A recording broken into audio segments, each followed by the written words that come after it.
सर्व प्रकार के दुखों को देने में समर्थ है। संसार में ऐसा कोई दुख नहीं जो बेलगाम इच्छाओं से प्राप्त न हो सके। यूनान का सम्राट अलेक्जेंडर, जिसने छोटी सी उम्र में ही यूनान के आसपास के अनेक देशों को जीत लिया, उसके बारे में कहा जाता है वो भगवान का बेटा है। वह भी अपने आप को भगवान का बेटा मानता था। अपनी माँ के प्रति विशेष स्नेह था, पिता के प्रति उतना स्नेह नहीं था।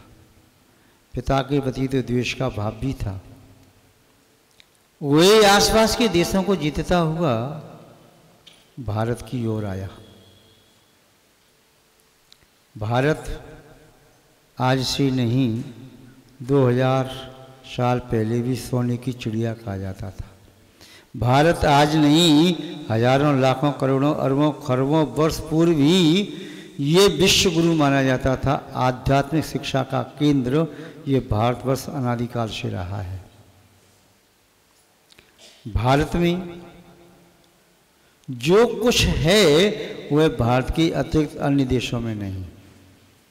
यहाँ की भौगोलिक स्थिति, यहाँ का ऋतु परिवर्तन, यहाँ की औषधि से युक्त मृतिका, यहाँ का सुस्वादु औषधिप्रद जल, यहाँ के समुद्र, झील, नदी, नाले एवं प्राकृतिक वातावरण निस्संदेह भव्य जीव को चित्त को लुभाने वाला है। संभव है इसीलिए सभी तीर्थंकरों का जन्म भारत की भूमि पर हुआ, सभी चक्रवर्तियों का जन्म भारत की भूमि पर हुआ, अन्य कामदेववादी महापुरुषों का जन्म भी भारत की भूमि पर हुआ। किसी एक भी तीर्थंकर का जन्म भारत के बाहर नहीं हुआ। अलेक्जेंडर सिकंदर के मन में भी लोभ आया कि भारत पर विजय प्राप्त करना चाहिए। खानदार से प्रवेश किया और पुरु और पर्वतेश्वर उनमें द्वंद्व था आपस में। और भारत की सबसे बड़ी कमजोरी यही रही है कि आपस में लड़ते झगड़ते रहे, इसीलिए अपनी शक्ति को व्यय करती रही।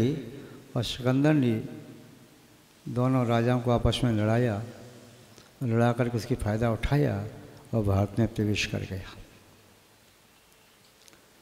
प्रवेश करने के उपरांत उसने सुना भारत में जितने भी लोग हैं, चाहे भले अलग अलग धर्म को मानने वाली अनेक जाति, वर्ण, संप्रदाय, पंथ, आमनाएं हैं, किंतु अपने धर्म के प्रति बड़े कट्टर हैं।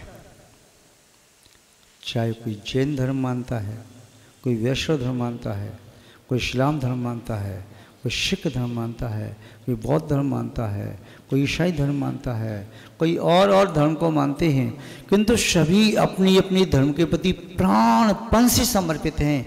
चाहे परिवार के प्रति समर्पित न हो, पर धर्म के लिए प्राण देने को तैयार होते हैं।